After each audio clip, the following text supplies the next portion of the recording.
오늘 시간에는 신랑이 신부를 취하는 그 시기에 우리가 해야 할 일이란 제목으로 함께 말씀의 은혜를 나누길 원합니다. 오늘도 거룩한 주일을 맞아 주 앞에 예배로 나오고 또 온라인으로 함께 예배드리는 모든 사랑하는 성도들을 축복하고 사랑합니다. 저와 함께 이 땅에 살아가는데 하늘의 순례자로서 이 땅에 가야 될 길을 잘 마치고 우리가 그 순례의 길을 마치는 날 천사들의 환호를 따라 예루살렘 성의 입장에서 우리를 축하하는 그 엄청난 대형 연회자 같은 곳에 모두가 설 수 있는 복된 성도가 되길 바랍니다. 우리가 이 땅에 살아가지만 참으로 인생만이 가지고 있는 놀라운 특권인 예배할 수 있는 특권, 동물은 예배하지 못합니다. 우리 인간만이 가질 수 있고 인간만이 선택할 수 있는 이 위대한 순간, 이 순간이 여러분들에게 차곡차곡 채워져서 여러분들의 이 영혼이 이 가을에 곡식이 열매 맺는 것처럼 이렇게 터실터실 잘 여물어서 주님 앞에 서는 날 쭉정이가 아니라 알곡으로 섬으로 우리 주님 앞에 정말 칭찬 듣는 복된 성도 되기를 간절히 바랍니다. 저는 지난 주까지 바른 종말 신앙이 어떠해야 하는가에 관하여 마태복음 24장에서 25장까지의 말씀을 통하여 함께 은혜를 나눌 수 있었습니다. 그 중에서 마태복음 25장에 나오는 종말의 때를 준비하는 자세에 관한 세 가지 비유를 저희들이 들었습니다. 열처녀의 비유, 달란트의 비유, 양과 염소의 비유. 이 세 가지 비유를 통하여 우리는 주님이 우리를 깨우시고자 이 말씀을 했다는 것을 알게 되었어요. 다시 말해서 천국에 들어가는 그 사람들을 위하여 쓰는 말보다 결국에 새 예루살렘 성에 들어가지 못하고 여러 세 가지 지옥에 들어가는 자들을 경계하고 경고하는 그런 말씀이 더 집중되어 있는 것을 들었습니다. 우리가 죄인들이고 우리가 회개할 줄 모르고 우리가 주님의 음성에 귀 기울일 줄 모르는 완악한 자라는 것을 아시기 때문에 주님께서 우리를 깨우치기 위해서 그런 말씀을 해 주셨다고 생각이 됩니다. 그렇지만 오늘부터는 제가 새로운 말씀으로 여러분께 다가가고자 합니다. 그것은 우리가 신부가 되기 위해서 어떻게 나가야 될까요? 긍정적인 측면, 부정적인 측면 말고 보다 더 긍정적인 측면을 강조하려고 합니다. 그래서 우리가 신부가 되고 충성스러운 종들이 되며 실천적인 삶을 통하여 양들의 자리에 들어갈 수 있으려면 어떻게 해야 하는가, 이 부분에 관하여 말씀을 나누기를 원합니다. 그것은 결국에 우리가 거룩한 신부가 되어서 혼인잔치에 들어가게 되기 때문에 그래서 신부가 되기 위한 이런 많은 것들을 제가 지금부터 말씀을 드리려고 합니다. 그래서 신부란 무엇인가, 신부의 정의, 신부는 어떻게 되는 것인가, 신부의 조건이나 자격, 그리고 신부가 입어야 할 옷이 세 가지가 있어요. 예수님을 믿을 때 입혀주는 옷이 있고 우리가 스스로 의로운 행실로 준비할 의의 옷이 있고 예복이 있는데 이 차이가 무엇인가, 예복들도 있고요. 뿐만 아니라 천국에 들어가게 되면 신부의 여러 종류들이 있습니다. 왕노라는 왕권 신부를 비롯한 여러 종류들의 그 신부의 차이는 무엇이며, 뿐만 아니라 우리가 천국에 들어갔을 때 신부들이 받을 상과, 그리고 올 한 해 동안 계속해서 우리가 말씀을 나눴습니다만 전사와 신부의 차이는 또 무엇인가, 여러 등등의 수많은 말씀을 나누려고 합니다. 오늘은 그 첫 번째 시간으로서 우리가 이 땅에 살고 있을 때에 어떤 목적으로 우리를 지어졌고 우리가 어떠한 삶을 살아야 과연 하늘에 들어가는 새 예루살렘에 들어가는 신부가 될 수 있는가. 특별히 우리 교회는 회개와 천국복음을 외치고 있는데 회개와 천국복음과 신부는 어떠한 관계가 있는 것인가, 이 부분을 중점적으로 살펴보려고 하는데요. 우리 성도들은 오늘 이 말씀이 여러분의 평생에 새겨지는 귀한 말씀이 되어서 꼭 예루살렘 성의 주인공이 될 수 있게 되기를 축원합니다. 자, 그러면 오늘 말씀은 어떤 말씀일까요? 오늘 본문 말씀은 세례 요한이 신부를 취하고 있는 신랑이신 예수님을 서서 바라볼 때에 그분의 음성을 듣는 것만으로 친구로서 매우 기쁨이 충만하였다. 이렇게 말하면서 이제부터는 그분은 반드시 증가되어야 하겠지만 자신은 점점 감소되어야 한다라고 했다는 말씀입니다. 그동안 세례 요한은 유대 종교 지도자들마저 굴복시켰던, 그래서 그들로 하여금 요단강에 나와서 자복하고 회개의 세례를 받게 하였던 그러한 장본인이었는데, 어떻게 되어서 예수님을 소개한 다음부터는 그분은 흥해야 하겠지만 나는 쇠해야 하리라, 이런 말을 하게 되었을까요? 그 이야기를 듣는 제자들이 예수님께 가버리면 어떻게 하려고 예수님이 더 위대한 자라는 그런 쪽에 말을 하고 나는 없어져야 될 자라, 이렇게 말을 하고 있었던 것일까요? 하나님의 사역자라고 한다면 내게도 소중한 것이 있어, 나한테 올 거 있어 라고 자기에게 오라고 얘기를 해야 될 텐데, 이제는 내게 오지 말고 그분에게 가라, 이렇게 말할 수 있는 사람이 되었던 것일까요? 자기를 따르는 수많은 사람들이 있었는데 그들이 떠나가는 것을 보고 허전하지는 않았을까요? 그들이 밉지는 않았을까요? 오늘 본 말씀은 AD 27년경 예수께서 공생의 초기에 세례 요한으로부터 요단강에서 세례를 받은 직후 얼마 지나지 않은 시점에 세례 요한의 제자들이 세례 요한에게 와서 말을 합니다. 선생님이 증언하셨던 바 그 예수님께서 세례를 베푸니 사람들이 모두 그리로 갑니다. 괜찮습니까? 우리들은 시기 질투가 나는데요 라고 말을 했을 때 세례 요한이 그의 제자들을 향하여 들려준 말씀이 오늘 본문 말씀의 끄트머리입니다. 사실은 27절부터 30절까지 세례 요한이 말을 했습니다. 자, 27절부터 올라가 보도록 하죠. 세례 요한이 그 세례 요한의 제자들, 섭섭해하는 그 제자들을 향하여 말을 하는 것입니다. 만일 하늘에서부터 이런 모든 것들이 허락되지 않았다고 한다면 하나도 그런 일이 일어날 수가 없다. 내가 말한 바 나는 그리스도가 아니요 그의 앞에 보내심을 받은 자라고 말할 사람은 다른 것이 아니라 바로 너희들 자신이다. 이렇게 말했습니다. 그리고 29절에 신부를 취하고 가지고 있는 자는 신랑이나 이미 서서 신랑의 음성을 듣고 있는 친구로서 나는 그 신랑의 음성을 듣는 것만으로도 크게 기쁨이 가득하다. 저분은 반드시 계속 흥하여야 증가하고 많아져야 하겠지만 나는 반드시 계속 쇠하고 감소하고 줄어들어야 하는 것이 마땅하다라고 말했습니다. 믿음이 없으면 자신이 언제 퇴장하는지를 잘 모를 수 있습니다. 믿음이 없으면 자신이 언제 자리를 내주어야 하는지 모를 수 있습니다. 믿음이 없으면 자신의 사명이 어디까지인지를 깨닫지 못할 수도 있습니다. 믿음이 없으면 무엇을 보고 진정 기뻐해야 하는지를 모를 수 있습니다. 믿음이 없으면 자기가 현재 높일 때가 되었는지 낮아져야 될든지를 잘 깨닫지 못할 수 있습니다. 믿음이 없으면 예수님을 시기하는 자들의 말을 듣고 그 사람들의 말에 부하 내동할 수도 있습니다. 믿음이 없으면 자신의 사명보다 사람들의 말에 더 귀를 기울일 수 있습니다.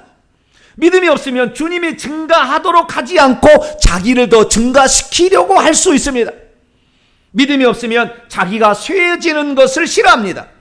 믿음이 없으면 주님이 증가하는 것을 보고 시기 질투하고 기뻐하지 아니합니다. 그러므로 저와 여러분은 믿음으로 우리는 점점 쇠해하더라도 그리스도가 점점 증가되는 것이 이것이 우리 자신의 기쁨이 되는 복된 성도가 되기를 축원합니다. 이게 쉬운 문제는 아닙니다. 그러나 곰곰이 들어보면 이것이 얼마나 주님께서 우리를 향한 뜻인지를 우리가 발견할 수 있게 되는 것이죠. 지금의 시대는 어떤 시대입니까? 우리는 이제 신부가 준비되는 시기라는 것을 어렴풋하게 이제 알기 시작했습니다.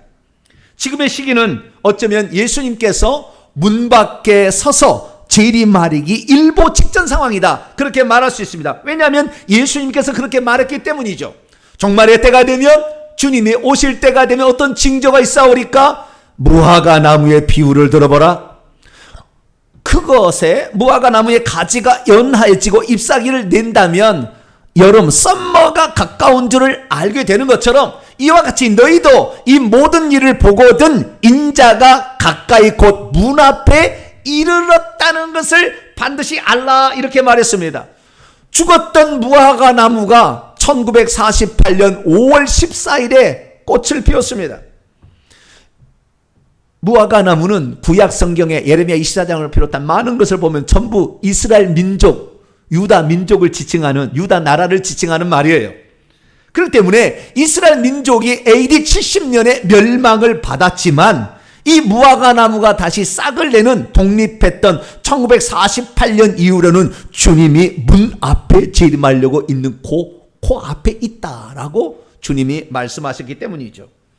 그렇다 한다면 요한계시록의 끄트머리에는 주님이 오실 때의 마지막 때를 어떤 때라고 말씀하고 있는 것일까요? 우리가 요한계시록 21장과 22장을 읽어보게 되면 그때는 새 예루살렘 성에 들어갈 신부가 완전히 단장될 때다, 이렇게 말하고 있습니다.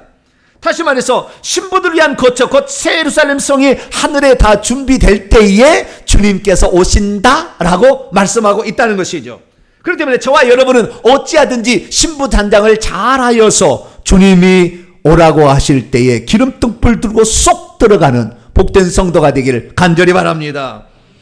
그러면 주님께서 우리더러 그 신부 단장을 할 수 있는 기간을 무한정 주겠다, 그리고 무한정 그렇게 가지라, 이렇게 얘기를 할까요? 여러분, 우리는 알아야 됩니다. 지금은 요셉의 시대 가운데에 7년 풍년의 끝자락에 와 있습니다. 이 풍년은 곧 있으면 흉년으로 바뀔 것입니다. 여러분 세대에 아마 발 거예요. 기근이라는 것을, 이 육적인 식량난의 기근뿐만 아니라 영적인 기근으로 엄청난 소용돌이 칠 날이 우리에게 지금 곧 다가오고 있습니다. 그렇기 때문에 지금 7년 풍년의 마지막에 위치한 저희들, 지금이 신부 단장을 할 수 있는 최적의 시기에 우리가 처해 있다, 이거 생각하고 내가 2년 뒤에 하리라 이렇게 하지 말고, 내가 내 자식이 좀 어느 정도 대학에 들어가고 뭐 내 자식이 대학에 합격하고 직장에 들어가면 하리라, 그때 하지 말고 지금부터 신부 단장을 하는 복된 성도가 되길 축원합니다. 왜 제가 이런 얘기를 하냐면요, 이 세례 요한이 오늘 이 말씀을 하셨던 정확한 의미를 파악하지 못한다면 우리도 세례 요한처럼 어느 날 감옥에 갇혀서 순교의 제물로 사라질 수 있기 때문에 그러는 거예요. 여러분, 세례 요한이 말을 많이 하는 것 같은데 세례 요한이 요한복음에서는 오늘 27절에서 30절까지가 마지막 유언과도 같은 마지막 말이에요. 유언의 말이에요. 유언의 말. 그러니까 그가 이 땅에 존재하는 그 목적을 분명하게 밝히며 너희들은 그러한 자가 되어야 된다라는 것을 남겼다는 것이죠. 세례 요한은 이 유언의 끄트머리에 뭐라고 했습니까? 그는 흥하여야 하겠고 나는 쇠하여야 하리라 라고 얘기했다는 것입니다. 그렇다면 왜 이렇게 자신의 사명에 투철했고 오직 그가 흥하기를 바랬던 세례 요한은 곧 얼마 안 가서 감옥에 갇히고 순교의 이슬로 사라질 수밖에 없었을까요? 우리는 세례 요한의 사역을 조금 더 눈여겨보아야 합니다. 여러분, 우리는 세례 요한이 예수님을 이 땅에 소개하기 위해서 보낸 선구자라는 사실을 다 알고 있을 것입니다. 이 세례 요한은 누구냐? 세례 요한은 직접 자기가 얘기했습니다. 나는 이사야 선지자가 말했던 광야에 외치는 자의 소리로서 주의 오실 길을 예비하라고 보낸 바로 광야의 소리다라고 그렇게 말했습니다. 뿐만 아니라 그는 과거에 이 구약 선지자의 마지막 선지자였던 말라기 선지자가 마지막 시대에 엘리야를 보내주게 된다고 하는데 그 엘리야가 아버지의 마음을 자녀에게 돌이키게 슈브 돌아가게 하고 자녀들의 마음을 그 아버지에 돌아가게 회개케 하는 그 사역자를 보낸다고 했는데 바로 회개의 세례를 전파하라고 하나님이 나를 불렀었다라는 것을 그는 분명히 알고 있었습니다. 그래서 그는 이 세례라는 의식을 통하여 사람들로 하여금 회개할 수 있는 장을 마련해 주었고, 그리고 세례를 베풀고 있었습니다. 그러면 세례 요한은 언제까지 세례를 베풀어야 할까요? 지금까지 세례를 베풀어야 할까요? 세례 요한이 세례를 베풀할 시기가 한정되어 있었어요. 그건 뭐냐면 주님이 오실 때까지. 왜냐하면 성경에 뭐라고 되어 있습니까? 이렇게 되어 있어요. 내가 전에 말하기를 내 뒤에 사람이 있는데 나보다 앞선 것은 그보다 먼저 계심이라 하는 것이 이 사람을 가리킴이라. 나도 그를 알지 못했지만 내가 와서 물로 세례를 베푸는 것은 그를 이스라엘에게 나타내려 하리. 이분이 바로 우리를 구원할 하나님의 종이요 아들이요 성령으로 세례를 주어서 우리를 구원할 구세주라는 것을 소개하게 하기 위하여 나를 보냈다는 거예요. 그러니까 세례 요한은 세례를 베풀면서 항상 관심이 뭐였냐면 그분이 언제 오실까 이거예요. 예? 세례를 베풀면서 혹시 이분이 그분이 아닐까. 예. 잘생긴 우리 권성은 집사님 딱 있으면 혹시 이분이 아닐까 막. 예. 정신 바짝 나시죠. 갑자기 권성은 집사님 얘기하죠. 예. 혹시 잘생긴 누가 아닐까. 예. 딱 이렇게 항상 요소가 있었다 그 말이에요. 그런데 근데 구구발 거 아닙니까? 하나님 그러면 그 사람이 내가 어떻게 알아요? 네, 그랬더니 하나님께서 가르쳐 줬어요. 뭐라고 가르쳤느냐? 이렇게 가르쳐 줬습니다. 자, 성경 말씀을 봅니다. 요한복음 1장 33절인데요. 나도 그를 알지 못했으나 나를 보내어 물로 세례를 베풀라 하신 그분이 나에게 하나님 말씀한 거예요. 성령이 누구 위에든지 내려서 머무는 것을 볼 때에 그가 성령으로 세례를 베푸는 이 하나님의 곧 아들이다 라고 하나님이 가르쳐줬기 때문에 세례를 늘 베풀면서도 어떻게 해요? 누가 성령이 딱 내려오라 이렇게 요소가 있었다고 말이에요. 네. 그런데 어느 날 예수님에게 세례를 베푸니까 하늘이 열리면서 성령이 비둘기처럼 쫙 이렇게 내려오는 거예요. 그러자 이분이 우리를 구원하기 위해 이 땅에 오실 하나님의 약속된 그리스도 메시아다. 할렐루야. 그렇게 소개를 했다는 것입니다. 그래서 이분이 메시아라고 딱 소개를 했더니 어떤 현상이 벌어집니까? 사람들이 이제 예수님에게 가는 거예요. 예수님이 직접 세례를 준 적이 없어요. 제자들이 줬지만 예수님에게 가서 세례를 받는 거예요. 많은 사람들이 예수님에 가서 세례를 받는 거예요. 심지어 세례 요한의 제자였던 사람도 갔어요. 안드레 요한은 세례 요한의 제자였던 예수님의 제자가 된 사람이에요. 심지어 세례 요한의 제자들도 예수님에게 가버리는 거예요. 그러니까 세례 요한의 제자들이 그 현장을 보면서 이 불평불만을 하기 시작합니다. 아니 우리 이 스승이 이 많은 심지어 유대 종교 지도자까지 굴복시켜가지고 회개를 만들어서 다 이렇게 자리를 만들어 놨더니 무엇을 따먹는단 말이 있는데 속담이 생각이 안 나네. 네? 제주는 아니 그거 아닌데 좌우지간 알맹이는 이분이 따먹고 우리는 밑바닥만 깔았냐? 이렇게 이 제자들이 그렇게 입이 나와서 툭 튀어나와가지고 그렇게 자기 스승한테 말을 하는 것입니다. 근데 여러분 세례 요한이 이 땅에 할 일이 무엇입니까? 그분은 예수님의 오실 길을 예비하고 예수님을 이 땅에 소개하는데 찬찬히 보니까 예수님은 이 땅에 오셔서 하는 일이 신부를 취하는 일이에요. 그래서 그분이 신부를 취할 수 있도록 모든 것을 만들어주는 것이 자기의 사명인 것이지, 내가 인기가 있다고 나한테 다 오라, 저거는 저기고 나는 나야, 내 사역이 있어 어디를 가, 이렇게 자기에게 모아드리는 게 아니었다는 거예요. 그래서 세례 요한은 이제 나의 사역은 여기서 끝났고 저 신부를 취하는 저분이 일할 때가 되었다라고 하면서 기꺼이 예수님을 소개했다는 것입니다.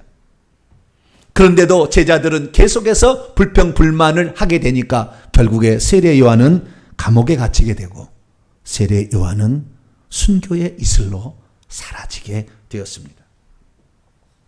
사랑하는 성도 여러분, 모든 사람들은 자신의 사명에 따라서 움직여야지 욕심에 따라서 움직이면 안 됩니다. 자신의 사명을 완수할 때는 세례 요한처럼 기꺼이 자신의 바톤을 넘길 수 있는 자가 되어야 되지, 끝까지 자기에 붙잡고 너는 내 것이다 이렇게 말해서는 안 되는 것입니다.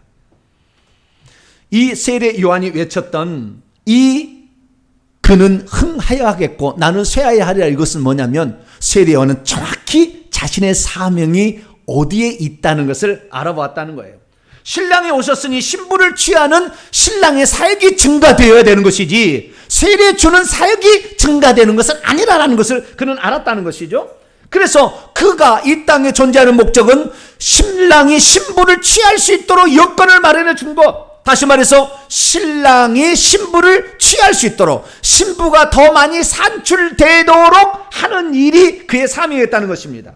그래서 그는 자신의 손 안에 있는 자들할지라도 제자들한테 기꺼이 예수 그리스도께 가서 그의 제자가 되라 라고 그렇게 허용해 주며 기꺼이 그의 길을 마련해 주었다는 거예요.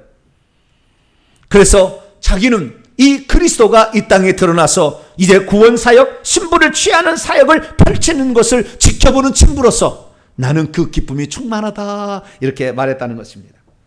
여러분, 그리스도가 증가되어야 우리가 신부가 되는 것이고 그리스도가 증가되어야 그 사람이 구원을 받는 것이지 내 생각과 내 사역과 내 의지와 내 지식이 많아져도 되는 게 아니에요. 오직 그분이 나에게 증가될 수 있도록 여러분의 생각을 열어놓을 수 있게 되기를 축원합니다. 자, 그렇다고 한다면 이 세례 요한이 그분은 흥하여야 되고 나는 쇠하리라, 이 말의 의미는 대체 무엇일까요? 예수님께서 세례 주는 사역이 더 많아지는 것을 가리키는 것일까요? 아니면 예수님께 모든 사람들이 관심이 집중돼서 그분을 높여드리고 그분이 막 인기를 누리고 그분이 막 이렇게 사람들에게 추앙을 받고 이렇게 해드리는 것일까요? 그게 아닌 거예요.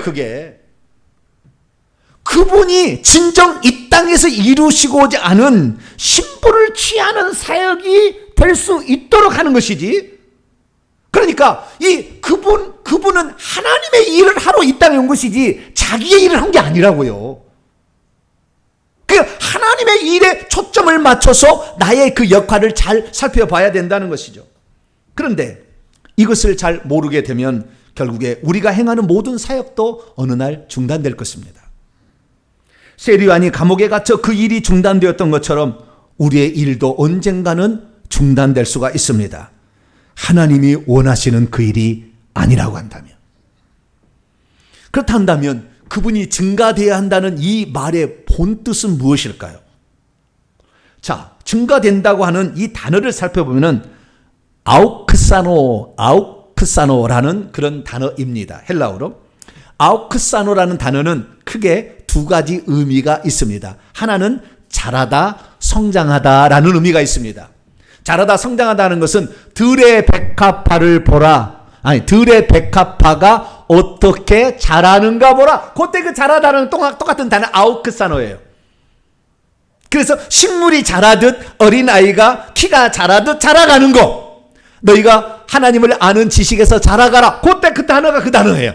이렇게 우리의 부족한 지혜도 자라가고 지식도 자라갈 때, 이때 성장하고 자라다라고 말할 때에 아우크사노를 씁니다. 그러면 예수님께서 키가 아직 커야 되나요? 그는 자라가야 하겠고 이런 말일까요? 그분이 지혜가 부족해서 더 지혜를 막 펌프로프질을 해가지고 푹푹푹 해가지고 그분의 지혜를 막 집어넣어야 될까요? 여러분, 예수님은 어떤 분이십니까? 예수님은 세례 요한하고 나이가 동갑입니다. 30살입니다. 제사장이 될 성인의 나이가 이미 됐어요. 그런데 그분 안에는 무엇입니까? 그분 안에는 이미 신성의 모든 충만이 육체로 거하신 분입니다. 그분은 누구한테 가서 배워야 될 분이 아니에요. 그분은 이미 지혜와 지식의 보화의 창고이시기 때문에 그분의 말은 지금도 천국 말씀의 비유를 설명해도 지금도 할 말이 있을 정도로 어마어마한 보화의 창고이세요. 그분은 누구십니까? 그분은 한낱 사람이 아니라 하나님 자신 본체이세요.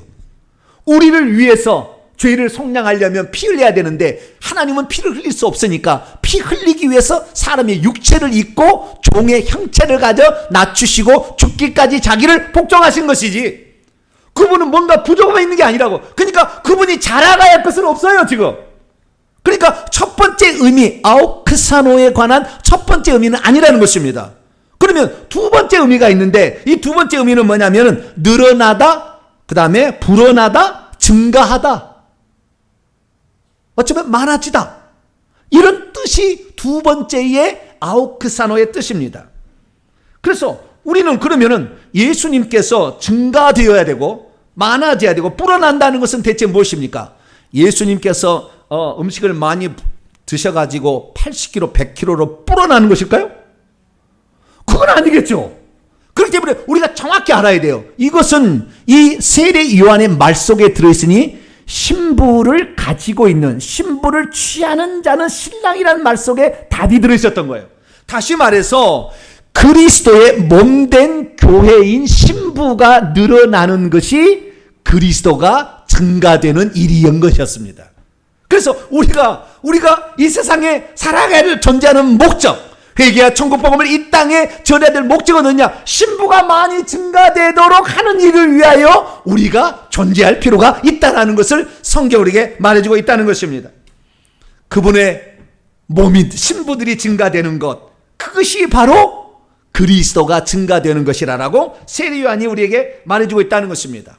자, 그러면 우리가 이 생각을 가지고 지난번에 들었던 열천의 비유를 한번 생각해 보십시다. 신랑이 더디옴으로 라는 말이 나오잖아요. 마태복음 25장 5절 6절 열천의 비유가 나오는데 결혼잔치를 해야 되고 이제 성에 들어가야 되는데 신랑이 더디온다. 이 더디온다는 머리에서 더디온다는 게 지체했다는 거예요.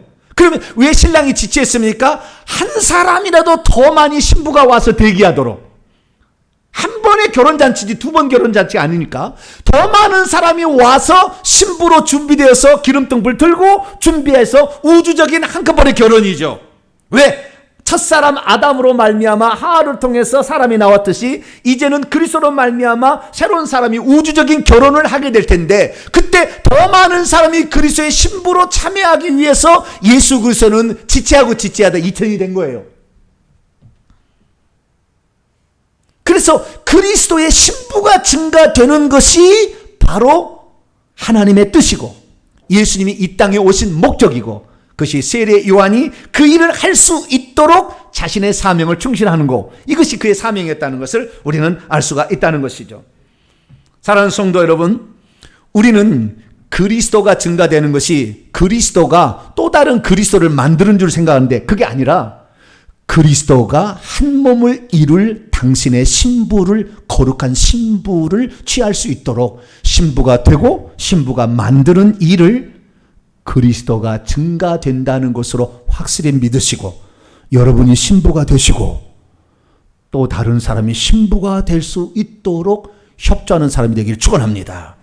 그래서 창세기 2장부터 이미 이 그림은 그려져 있었던 것입니다.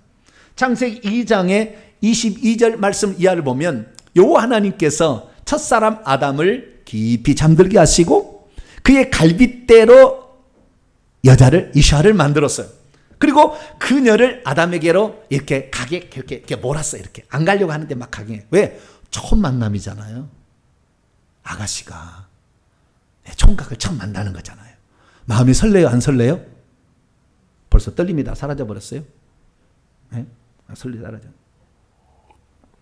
처음 만나는 거잖아요. 얼마나 마음이 설레겠어요. 그래서 부끄러워요. 부끄러워. 아니야. 가라. 이렇게 하나님이 뒤에서 민 거예요. 그랬더니 아담이 쭉 보더니 이는 내 뼈들 중에 뼈요 내 살 중에 살이라. 여러분, 뼈들 중에 뼈라는 것은 좋은 뼈인가요? 나쁜 뼈인가요? 최고라는 거잖아요. 최고. 그렇잖아요. 그 다음에 살 중에 살이라는 건 살도 아담 살이었어요. 그게. 그거 갖다가 만든 거예요. 네. 그래서 만들었어요. 그래서 뼈들 중에 뼈리요 살 중에 살이라. 이것을 이시 남자에게서 취했으니 이샤라 하리라. 저는요 이 땅에 살면서 놀라운 것은 나는 이 말씀을 보고 놀랐어요. 뭘 뭐냐면은 이 땅의 모든 동물들은 수컷이 멋있고 예뻐요. 다 칠면조도 그렇고 공작도 그렇고 모든 새도 다 그렇습니다. 동물이. 근데 이 세상에 유일한 단 하나의 존재, 사람만은 여자가 예쁘더라고. 나만 그런가요? 나만 그런가? 맞습니까?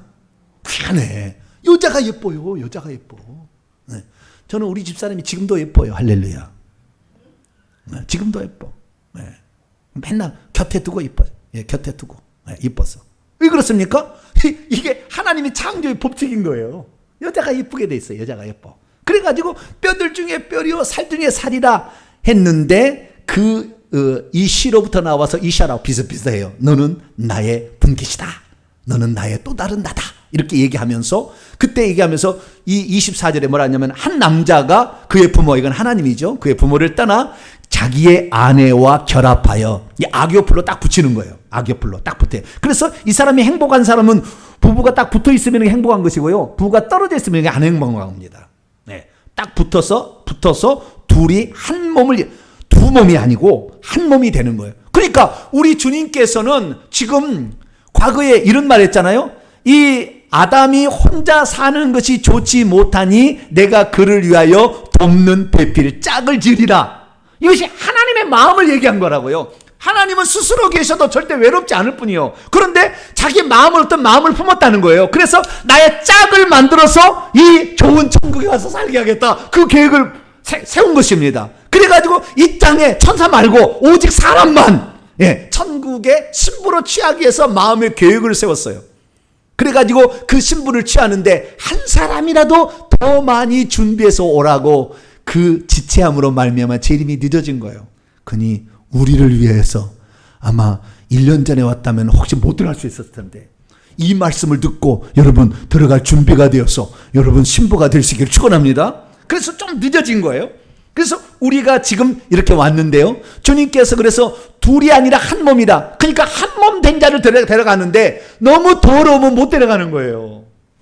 신부가 너무 더러우면 거룩한 깨끗한 정결한 지조를 지키는 신부, 오직 환난 폭파가 닥쳐도 나만을 위해서 기다리는 그 신부를 데려가겠다는 거예요.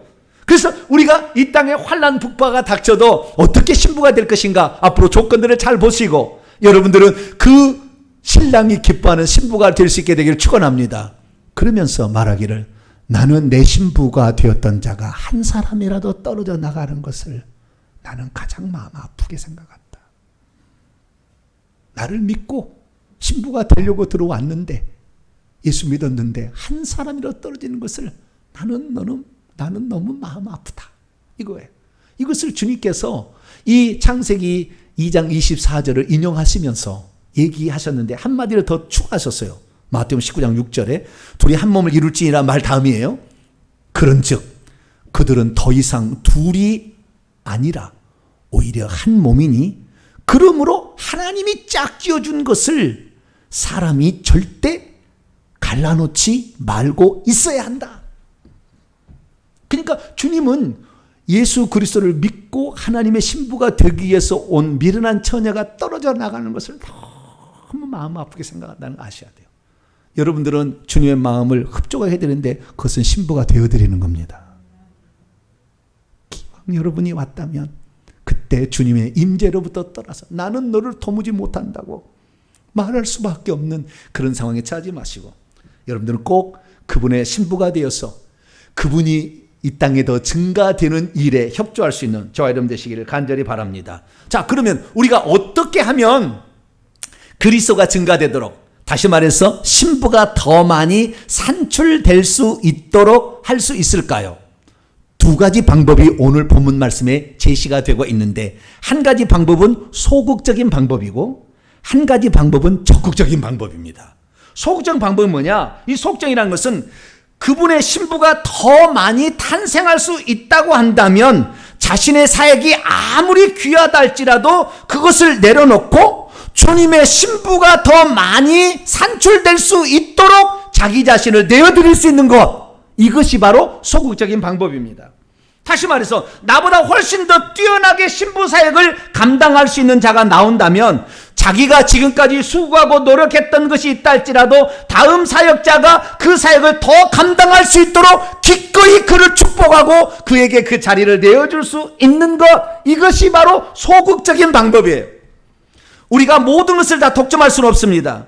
이는 내가 독점하고 있다고 해서 될 일이 아닌 것이죠. 하나님께서는 오늘날 세례요한 같은 자를 한 명만 두시는 것이 아니라 여러 명의 세례요한을 두셔서 그로 하여금 더 많이 그리스도의 신부가 되어지도록 하는 일을 쓸 수 있도록 하나님이 준비하고 계시는데, 내 생각이 옳고 내가 뭐 전체야, 나만 붙어있어, 내가 너희들을 인도할까, 그게 아니라 주님은 오늘도 더 신부가 될 수 있도록 더 잘할 수 있는 일꾼을 세워서 얼마든지 할 수 있다는 거예요. 베드로만 아니라 사도 바울을 불러서 더 많은 교회를 산출하려고, 신부를 산출하려고, 정결한 처녀를 산출하려고 했듯이 우리는 얼마든지, 그래서 우리가 회개의 천국 복음을 전한다 할지라도 더 많이 하나님께서 그리스도를 산출할 수 있도록 그렇게 하는 사람을 보게 되면 우리는 그런 사람들을 본받고 또한 그런 사람을 잘할 수 있도록 밀어줘야지, 너는 잘못했어 라고 그를 정죄하거나 그래서는 안 된다는 것입니다.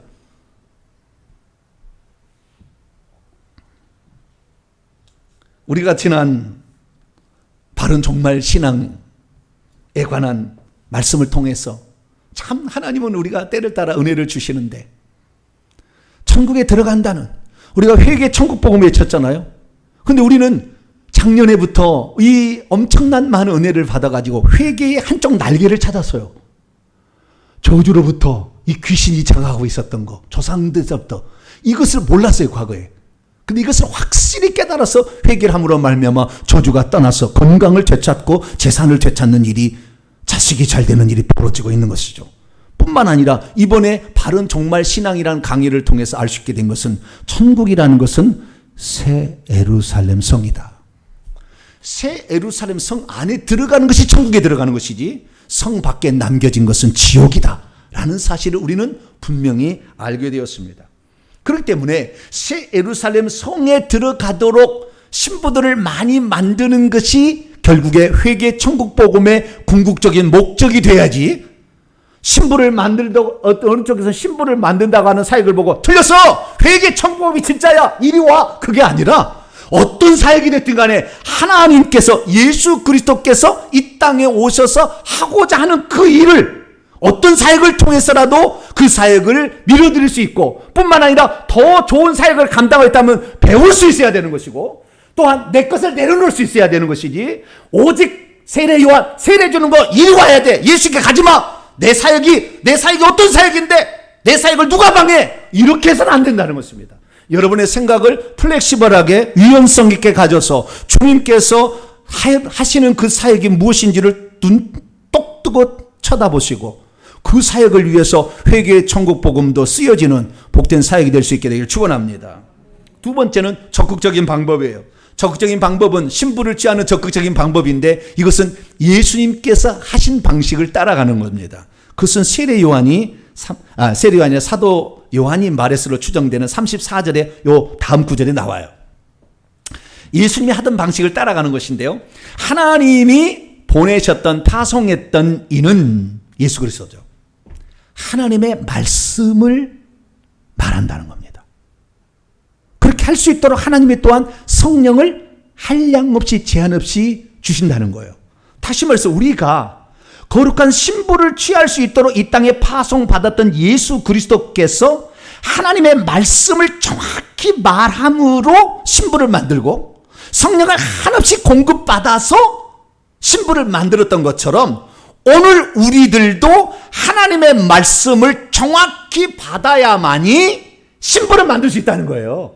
그러니까 신부를 만든다는 것이 성경을 많이 알아도 안 보이는 사람이 있다는 거예요. 안 보이는 사람이 정확히 알아야 되는 거예요. 그런데 이 말씀을 보니까 다시 봅니다만, 이 말씀을 레마라고 돼 있어요. 로고스가 아니에요. 이 말이 무슨 말이냐면, 말씀에는 로고스가 있고 레마가 있어요. 근데 그 로고스란 말은 일반적인 말씀, 기록된 말씀들을 지칭할 때 로고스란 말을 쓰지만, 레마라는 것은 지금 말씀할 때, 지금 현장에서 말씀하시는 그 말씀. 그러니까 일종의 설교는 레마인 거예요. 성경의 로고스를 한다면 설교는 레마가 되는 거예요. 지금 주는 그 말씀인 거예요. 그래서 예수 그리스도께서 이 땅에 오셔가지고 이 구약 성경을 가지고 있는 유대 종교자들이 그 말씀만이 진리라고 이렇게 얘기를 하는 거예요. 예를 들어서 남자가 이혼 증서를 써서 이혼할 수 있다라는 얘기를 한 거, 이렇게 구약 율법에 나오잖아요. 근데 주님께서는 뭐라고 얘기했냐면은 그것은 너희들의 마음이 완악해서 그런 것이지 원래 하나님은 절대 이혼이라는 게 없다라는 거예요. 왜? 하나님 한 번 이혼했으면 악요풀을 붙여서 반드시 거룩한 10% 치게 가려고 그 예표로 만들어 놓은 것을 너희들이 이혼 증서를 써가지고 주면 안 된다는 거예요. 그래 하나님의 본 마음은 거기 아니었다는 거예요. 그러니까 늘 이혼하고 살고 딴 여자를 데리고 살 사람이 예수님이 절대 이혼 안 된다니까 얼마나 미워하겠어요. 그러니까 예수님을 너는 율법을 무시한 사람, 너는 율법의 반대자라서 죽여는 거예요. 하나님의 그 말씀을 정확한 하나님이 이 땅에 오셔서 말을 하고 있지만 그 말씀을 들을 수 있는 귀가 없기 때문에 지금 말씀하시는 그 하나님을 들을 수 있는 귀가 없기 때문에 과거의 말씀, 내가 과거에 나는 교리로 이렇게 만들었고 이렇게 만들어놨는데 이것이 진짜다라고 계속 따라간다고 한다면 지금 말씀하시는 것을 듣지 못하는 거예요. 지금 성령께서 마지막 시대에서 다 깨우쳐서 우리에게 하신 말씀을 들을 수가 없는 거예요. 여러분들의 귀는 열려질 수 있게 되기를 축원합니다. 그 말씀은 결단코 구약의 말씀을 배반하거나 이 허물어뜨리는 게 아니라 더 말씀을 견고하게 만들 것이고 그 말씀이 더 선명하게 만드는 것이지 그 말씀을 무시하는 말씀이 아니에요. 그런데 이 당시의 유대 종교 지도자들은 로고스에 갇혀서 뢰마를 듣지 못했던 거예요. 주님은 어떻게 하냐? 신부를 취한다는 이 말에 너희들이 폐쇄적인 생각을 가지고 있다고 한다면 너희들은 신부가 되기 어렵다. 이렇게 말씀하는 것입니다. 많은 사람들이 오늘날 하나님의 말씀을 듣습니다. 그러나 자기의 생각으로 잣대를 딱 기준을 정해놓고 뽑아내버려요. 이렇게. 주의 말씀이 들어갈 수 있는 여지가 없어요. 주님 말씀하셨습니다.